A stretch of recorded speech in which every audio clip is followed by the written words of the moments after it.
사랑하고 축복합니다. 오늘은 감사 챌린지 3일차가 되는 날입니다. 오늘 감사 3일차 골로새서 1장 24절부터 25절의 말씀 함께 보시도록 하겠습니다.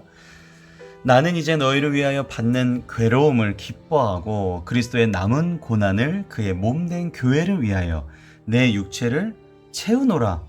이거 딱 읽자마자 벌써 그죠? 뭔가 힘들 것 같고 괴로울 것 같고, 하지만 이 얘기는 실제로 괴로움과 고난을 받아야 된다라는 뜻이 아니라 이 괴로움과 고난을 어떻게 하면 기뻐할 수 있느냐라는 그 뜻이죠.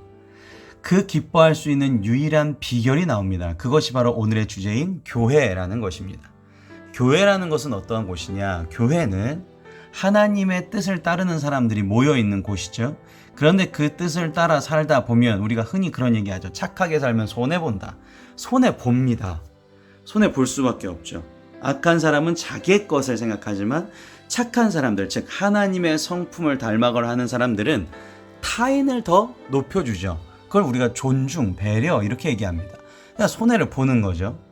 그런데 그것을 가지고 착하게 산다, 내가 후회된다, 억울하다, 이렇게 고난과 아픔으로 받아들일 수도 있지만, 이런 사람들이 많이 있게 되면 내 주위에 깨닫게 됩니다. 이게 하나님의 길을 살아가는 것이 쉽지는 않지만 거기서 얻어지는 기쁨이 세상이 줄 수 없다라는 걸 깨닫게 돼요. 그러니까 교회에서 받는 사랑, 내가 교회 안에서 얻어지는, 여기서 말하는 교회는 저는 이제 샘터교회 목사지만 교회, 내가 섬기는 교회뿐만 아니라 모든 공동체를 뜻합니다. 하나님의 마음 그대로 성품을 따라서 살려고 하는 사람들이 모인 그곳, 바로 그 교회에서 사람들이 서로 보는 거예요. 그렇구나. 하나님의 삶, 하나님의 뜻이 이루어지기 위해서는 저렇게, 또 그분들이 기도하는 걸 보면서, 그분들이 예배하는 걸 보면서, 그분들이 말하는 거, 간증하는 거, 이런 걸 모든 걸 보면서 깨닫게 됩니다. 결국 저렇게 살아야 되는 것이구나. 샘플들을 하나님 보내주셨죠. 그래서 그 교회의 샘플이, 가장 중요한 샘플은 예수님인 거고요.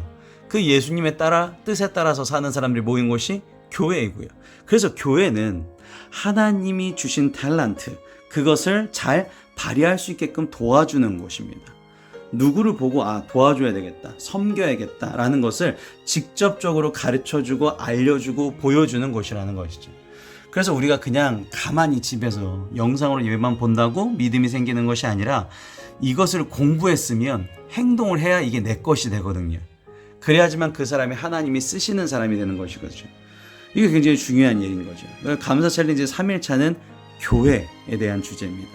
25절, 내가 교회의 일꾼 된 것은 하나님이 너희를 위하여 내게 주신 직분. 여기서 직분이라는 것은 나한테, 내가 믿을만 하니까 나한테 뭔가 일을 맡겨주신 거예요. 근데 그 일이 무슨 내가 나를 힘들게 하고 괴롭게 하는 이런 일이 아니라 사실은 하나님이 내 안에 넣어놓으신 탤런트를 잘 발휘하는 게 직분입니다. 직분인 것이죠. 그래서 이 직분을 하나님이 주신 것을 잘 발견해내고 이것을 세상에서 그 사람들의 초점을 맞춰서 내가 실행할 때 바로 내가 교회의 일꾼이 되는 것이죠. 그런 사람들이 하나님의 말씀이 이루어지게 하는 일꾼들이다라는 것입니다.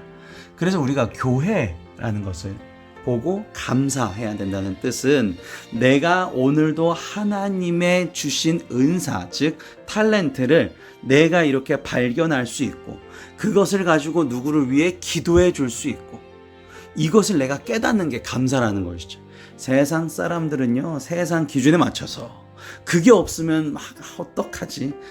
난 이게 제 사람보다 없는데 어떡하지? 거기에 초점을 맞추지만 나는 교회에서 깨닫게 된 거예요. 하나님이 나에게 영을 주신다면 그 세상의 어떤 것보다도 더 큰, 아까 처음에 보셨던 기쁨을 얻을 수 있는 것이구나. 이걸 깨달았다는 것 자체가 굉장히 감사합니다. 그래서 우리가 교회를 위해서 감사하게 되는 거예요. 교회라는 것은 이런 장면입니다. 예수님이 제자들과 마지막으로 식사, 정말 멋진 최후의 만찬 그림인데, 이 마지막 식사처럼 내가 오늘 이 식사가 내 인생의 마지막 식사가 될 수도 있는 것이죠. 항상 내가 인생의 종말론적으로 마지막처럼 살아가는 것인데, 오늘 내 이 식사를 누구랑 먹느냐라는 게 중요합니다. 좋죠. 하나님의 마음이 있는 사람들과 함께 식사, 먹고 나눔. 여기서 먹고 나눈 거는 단순히 음식을 먹어서 소화시키는 행위 자체가 아니라 내가 가진 것을 그들을 위해서 소비할 수 있고 내가 요리한 것을 그들을 위해 배려해서 해줄 수 있는 것. 즉 사랑을 실천하는 것이죠. 사랑 실천이 가만히 앉아서 유튜브 본다고 미디어 본다고 실천이 되지가 않습니다. 내가 실행을 하셔야 되죠. 그 사람한테 가서 그 사람을 용서해주고 그 사람을 내가 사랑의 언어를 해주고 가족 구성원 중에도 그렇겠죠. 그것도 교회가 됩니다. 내가 지역사회에서 어떤 이웃집 사람, 어떤 윗집 사람, 아랫집 사람, 내가 회사에서 그 사람들 한 명 한 명 만날 때마다 내가 그 사람들을 섬기기 위한 일꾼이구나. 그 직분을 나에게 심어주셨구나. 그것을 내가 그 미션을 완수할 때 비로소 나를 하나님께서 크게 쓰이게 되는 것이죠.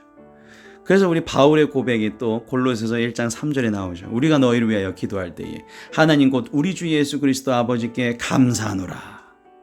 오늘도 내가 그렇게 실천 아직 못하겠다. 기도부터 하시기 바랍니다. 내가 그 사람에게 좋은 언어를, 내가 그 사람을 국률한 마음으로, 예수님 같은 마음으로 바라볼 수 있게 하여 주시옵소서. 내가 오늘도 그것을 할 수 있게끔 이 교회를 허락하여 주시고 교회를 통해서 깨닫게 하여 주시고 교대를 통해서 내가 실천할 수 있게 하여 주심을 감사드립니다. 오늘도 기도하시는 저와 여러분 되시기를 바랍니다. 축복합니다. 오늘도 샘터교회에서 또 여러분이 섬기는 어떤 교회에서든 하나님의 복음이 선포되고 그 복음을 여러분들이 실행하시는 기쁜 날이 되시기를 바랍니다. 감사합니다.